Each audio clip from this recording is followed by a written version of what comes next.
Howdy everybody. Let me do that right. Howdy everybody, Steve here, KM9G. We've been talking about batteries and battery boxes and solar power and go kits and all kinds of stuff for a long time on this channel. And it's about time I revisited the battery box. Today I'm going to try and make the simplest battery box possible. The simplest battery connection possible is to make a set of Anderson power poles to ring terminal lugs and screw it onto your battery. But we want to do just a little tiny bit better. Let's get to it. In the past, I made a fairly complex battery box. This is a 50 caliber ammo can from MTM Case Guard. And it originally came as a zombie model. And I thought that was pretty fitting for a zombie apocalypse battery. And in here we have a whole bunch of stuff and a custom insert and lots of storage for lots and lots of things. This is a 10 amp hour battery box with a solar controller, USB ports, Anderson power poles, and a big old on-off switch. This does a whole lot of things, but it's very complex. And I will leave a video link up at the top and down in the description below for some build information on that battery box right there. Today, my friends over at RedODO sent in this battery right here. This is a Group 24 battery, so you kind of get a size comparison by hand here. And then this is a Group 27 battery, which is much bigger, also made by RedODO. One of the cool things about this is these are car battery sizes or marine battery sizes. And to give you an idea, the Group 24 size is 10¼ inches wide, 6½ inches deep, 8¼ inches tall. And with all of that in mind, it's still a 100 amp hour battery, which is amazing. They keep shrinking these things down, and this isn't even the smallest 100 amp hour battery. This is just a Group 24, which means it fits in all of your traditional battery boxes. That kind of barely fits in frame there. This is a Group 27 battery box, so it will actually fit either of the two batteries that I just showed you. But the thing that I'm looking for with this battery box here is that there's going to be some extra room inside. And I've got a bunch of parts in here that I need to share with y'all anyway. So I got inline fuses because I knew every single one of you was going to leave me a comment down below if I didn't fuse this battery box at all. Victron MPPT 100/20 solar charge controller, and this thing has quite a lot of features, including Bluetooth. And if you really must, I know that we're hams and we use DC power for just about everything, but if you really must get one of these unhappy frowny face outlets in your battery box, this is a 500 watt inverter, pure sine wave from our friends over at Renogy that would do the trick. And I've got some assorted hardware in here, some ring terminals. This is going to be my USB socket and my battery power readout, two-place holder for these things, power pole connector. So we're gonna have two power pole connectors, and then this is a little hold down thing to screw it down. But here's the battery box, and I had to get all that stuff out to show you this.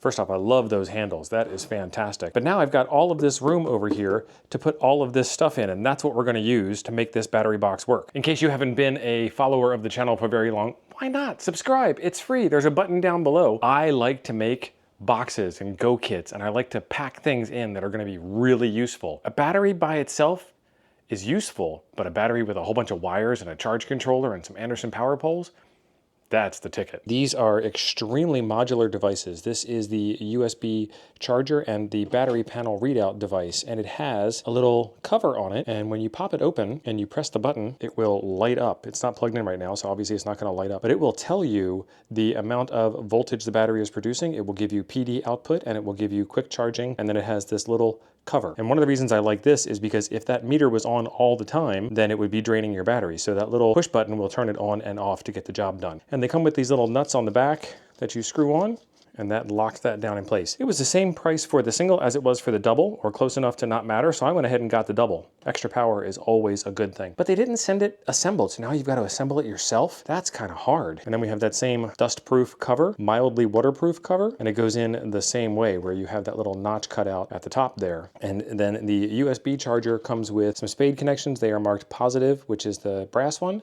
and negative, which is the shiny silver colored one. So that's easy to connect. And the power pole one comes with the power pole, I call these spoons, but you know, power pole lugs to put onto your wire.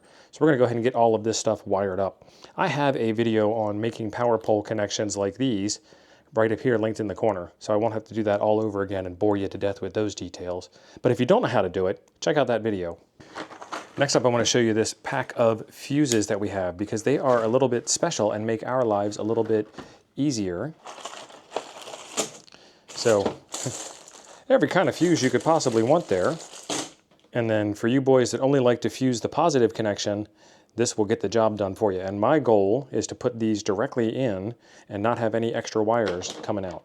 I have looked at some fuse blocks, but they don't seem to have the right amount of space inside for the configuration that I have. So these will get the job done. Right there, you can see it's a 5-pack of 12 wire gauge, 12 American wire gauge, 12 AUG, and that's what we need for this job. This here is where we might be pleasantly surprised. I have the battery inside the battery box. You can imagine that there'd be some wires coming off of these terminals going somewhere. And then we put the lid on, and there is some room between the top of the battery and the bottom of the lid, because you can see that the lid has just this little tiny bit of overlap on it. So then we can take something like our USB power socket and stick it in there, and the lid closes firmly just fine. Now the weird question that I have is, will it fit like that? And then still even have a little bit of room for the wires, or do I need to get right angle spade connectors, or what? And that fits on. That's actually kind of impressive. So there is room to put this on top of the battery box on this side over here. I was thinking it would need to go over there. Okay, I wanted to get a bit of a wider angle for this job. I want to measure from the top of the battery, the bottom of the box lip, and that gives us 1/4 of an inch. And then I want to measure from the inset here, which is where it lands and stops moving, to the top of the battery box itself. And that is 1 3/4. So that gives us a full 2 inches. 1 3/4 plus 1/4 is 2 inches. Now, I want to measure all of this. Yeah, there's something else there that's helping us out. I might have gotten lucky because of the X design there. Put that up in the corner where there is no X in the corner. Yeah, it won't close. And I can see it stressing right there as I try to close it. So that was just pretty much dumb luck.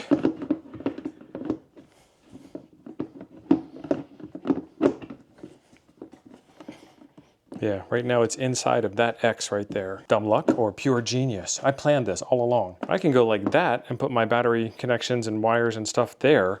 I still want all the extra room though, because I want to play it safe. I want to make this easy. So I want to put this over here instead. And that would give me that room right there to put in my connections. That'll work.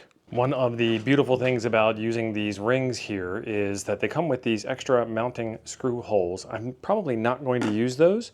This is not going to see that kind of duty cycle, I don't think. I can also drill some ugly holes in the top of the lid, and then this will make it all nice and pretty, as if you never saw how horrible of a driller I was. So I'm going to do this with a 1-inch spade bit, which is going to make a horrible mess, but here we go. And I just want to say this video is not sponsored by Big Yellow, but Big Yellow, if you'd like to reach out to me, my contact information's down below. Inside of the battery box, there are these strength cutouts, strength reinforcements, strength, whatever the heck you want to call them, but they're things that intrude into my way when I would be drilling. I want to make sure that this lid is on good, and then I want to make sure that this is as far over as it can go. And then I want to grab my battery, and I still have plenty of room. This is looking good. Why measure when you can eyeball everything, right? The whole point of this is to make it easy. So I am also eyeballing using the NOCO logo from the NOCO battery box company to get this thing even, and then I'm putting it up against these two sides over here, and then we're gonna start drilling. And take this nice and slow. Take it at your own pace. I'm gonna speed this up because you all don't need to watch me drill holes, right?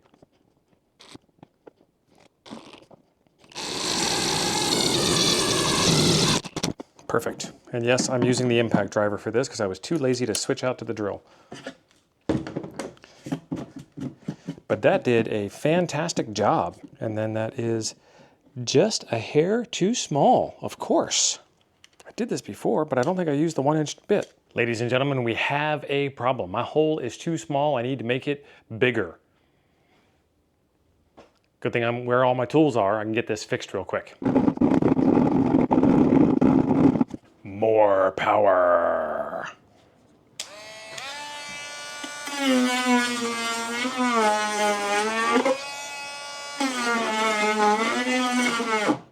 Or not more power, as the battery's dead. And yes, the irony's not lost on me that I'm building a battery box and I have a dead battery that I can't charge with the battery box I'm building until I'm finished building the battery box. Let's go. Remember that Big Yellow company that I need a sponsorship from? I went ahead and chose a bigger, more powerful Dremel. I can say Dremel because I'm looking for Big Yellow to sponsor me, right? So I just sanded it out a little bit and now it fits in there perfectly. I'm gonna do this a couple more times, a lot more frustration. We'll be back. Oh, the main reason why I wanted to do it this way, one at a time and spend all that time on just one of the holes, is because I want to use this to secure the thing in place so that I can put the other one in and have it lined up perfectly. I'm gonna make this just a little tiny bit looser. Getting there. Let's see how we are looking with this thing. Oh, perfect. I love it. Look at that, nice, tight fit. And now what that will help us do is keep everything in alignment for the next one so that I don't drill this hole and skew that hole and screw everything up. Foreshadowing. All right, Big Yellow, we're going in. That's actually pretty useful, the little impact part at the end that stops it from busting through and killing me. And now I'm gonna mark the parts I need to get rid of. Moment of truth. Put our handy dandy trim piece back on, USB plug in. Nice and tight. Let's put our power poles in. Oh, that's good. Look at that. And that is why there is trim all over your house, to hide all of those sins that you just saw me make. Then on the back side, look at that. One ring, where's my other ring? There it is, still in the package for safekeeping.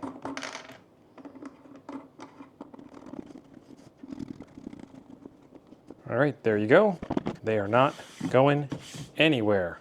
Love it. Now let's see how our battery likes this. Battery in, handles down, off to the side. And there we go. That fits good, and there's still nothing in the way. I like it. If you look, that's where those are, is in that cavity. Perfect. Perfect. Perfect. DeWalt 20 volt max, not sponsored yet. And then just in case Milwaukee gets a little bit jealous, this is the Milwaukee Packout drill case that I use to store my DeWalt drill and impact driver. And it holds the DeWalt screwdriver bit set, a 25-foot tape measure. I keep my spare batteries down there. Over here is where I keep those spade bits and other drill bits that you saw. And they're not going anywhere, and there's still room for more batteries. All right, Milwaukee and DeWalt, it's time for you to fight it out. You know how to get a hold of me. Huh? I made up some pigtails. I've always been told these are called pigtails. This one here has ring terminals on one end and power poles on the other. I'm going to use that for the inverter. This one here has blue spades on one end and ring terminals on the other. And I'm going to use that for the USB power port. And then these ones here are mixed up a bit. There we go. All right, so these first two are the one power pole, and they've got ring terminals on them. And the second two are the other power pole, and they also have ring terminals on them. And then I prefer to use a good set of wire strippers, and your definition of good might be different than mine, but I have had very good success with this kind right here.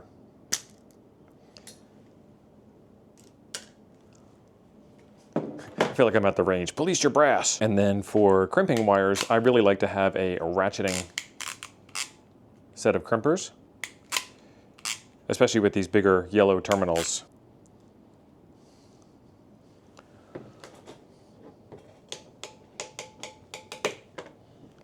And then these yellow terminals here are just a tad bit too big, but that's okay. You can get smaller terminals if you'd like, but these will work out just fine, because there is this little washer here that's going to help out, and we're going to screw these on once and do a really good job with them, and that'll give you good full contact with the ring terminal all the way around because of that washer. And now what we have wound up with on this inverter is a positive and a negative connection that are nice and tight, and a modular end on the other side, so I can plug this into my battery bank when I need it for these unhappy frowny faces things. Okay, and now it is time for a test fit. I have all of my connectors snapped into their respective housings that they go into. So I've got the 2 power poles set up, and I have the USB charger set up. And like I said before, the red goes on the positive and the black goes on the negative, and it's marked on the plastic housing, and it's also marked in color code. So I just want to take these wires and gently put them in here. And you'll notice I still have the terminal caps on the battery, so I'm not really risking an electric shock or anything. And then, does it close? Oh, it closes. Does the thing. I like it. Perfect. Now, to start getting these things wired in. So now we take the caps off. I'm going to do them one at a time to be safe. And then again, these yellows are a little big, so I'm going to leave a washer down, and then there's another washer and a lock washer. So these are all of the negative wires, and I'm just going to marry these all up nice and purdy like. I'm going to put my stud through them. I'm going to put these a little off to the side like so that they're not poking into my cavity there where I want to keep all my stuff for storage. And y'all are probably wondering where the solar charge controller is and why it's not plugged in right now. We'll get to that in just a second. All right, that's a good start there. We'll get a screwdriver and tighten those down in a second, but I don't want to leave this unattended with live electrical wires just floating around. I want to get these all landed first, and then we'll get the tools to tighten them down. All right, there we go. And it fits. We don't have power yet, and maybe they're not tightened down enough. Oh, I don't have fuses in the fuse blocks yet. All right, let me get my screwdriver and tighten those down and cap them back off again. Caps back on, just so we're extra doubly safe. Excellent, now I need to get fuses. Those little pigtails that had the fuse blocks in them came with a whole bunch of extra fuses. And I gotta pick which fuses I want. These are not the highest quality fuses, but they are what I have in my hand right now. So these green ones are 30s, I'm not gonna use 30s. The blue ones are 15s. Thinking I probably wanna do 15 or 20. 3 amps. 3 amps ain't gonna cut it. 35 is too much. Let's do 20s. 20s are these yellow ones. So I need 4 of these, 3 of these. 4 of these. One for the inverter that's not in the box. It's over there. No fuse. Fuse. We can close the box up. Everything fits in nice and snug and tight. Now let's try it again. Oh, look at that. 13.3 volts on the battery. That is fantastic. And so now, as long as that button is off, we're not wasting electricity trying to tell you how much electricity we're wasting. But when it's on, now I can charge my cell phones. And this doesn't turn the power pole cables on or off. Those are just there, and since there's nothing plugged into them, they're not doing anything. Let's plug something into them. And that's also going to help explain the solar charge controller. Today is an overcast day. I don't need to plug this in. I'm not going to set up my solar panels. Why bother with it? So if I take this line here, which goes to the PV, to the solar part, and kind of forget about it, and I take this part here that goes to the battery, this will do 2 things for us. Number 1, it'll plug in, and it will tell us that we do have power. That light came on and blinked. Whether this is plugged directly into the battery or it's plugged into this terminal here, which is then plugged into the battery, what difference does it make? And then I can also take my load and I can plug my load in here. So let's use the inverter as a load and make sure this is off. It is off. And then we will plug it in and then we will turn it on. And it has received power and it is ready to go. No short circuit error, no overload error, no overvoltage error, no overheat, low voltage. It says overheat, low voltage, so I guess that's a combination light there, but it's ready to roll on that. And it has a bonus USB port on it. This is our battery station ready to rock and roll. And I can either plug something in here like a laptop to run, or I can plug my radio into here. And as always, I have room inside for storage. So I put my fuses down in there. I can take my solar charge controller and I can put that down in there. And I can take my pigtails and wrap them up. And that's a way. And then there might even be a way to put this in there as well. However, there are metal bits there, so I don't know if I would be doing that or not. But like I said, it is modular and you can do whatever it is that you want to do with this kind of setup. Good to go. Power's off. Not in use at all. Power's on. 13.3 volts going to the USB ports. These are always live. Looks nice and professional. Fantastic. I like it. I know you guys are all going to ask if this thing is RF quiet or not, so I have a big boy solar panel over here connected up to the Victron charge controller, which is connected to the battery, which then has the 705 plugged into it. And the sun just came back out. There we go.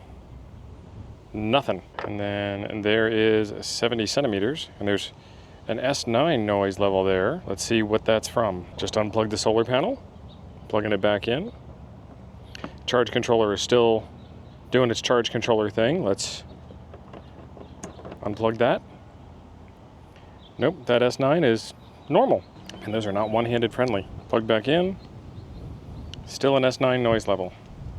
So we know it's not the panel or the charge controller. And now we have the charge controller completely unplugged and the panel completely unplugged. And nothing. Now I have the inverter up. A little chirp when it came on and some noise from the inverter.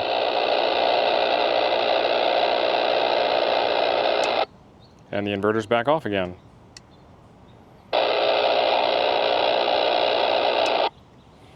And that's why we like to run ham radio gear off of batteries and solar and not off of inverters and power supplies. As far as tools go, I used the Anderson power pole crimpers to get the power poles built.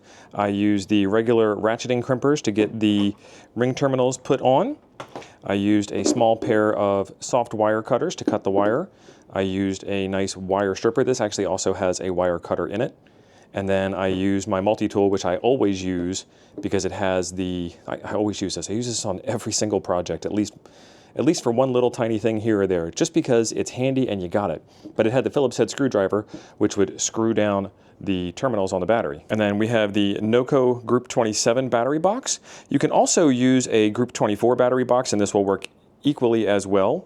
I use the 27 because I wanted the extra storage space, but there is enough room between the top of the battery and the top of your devices that you can plug them in without it. And for the USB, you might need to get some 90-degree terminals instead of the straight terminals that it comes with. Not a big deal, but if you wanted a smaller battery box, that would be a way to go. This thing here, I never know what they call these things, but it is a nice little panel that dresses that up very nice and neat. It is bolted in with the retaining nuts on the back side, so it's not going to come out.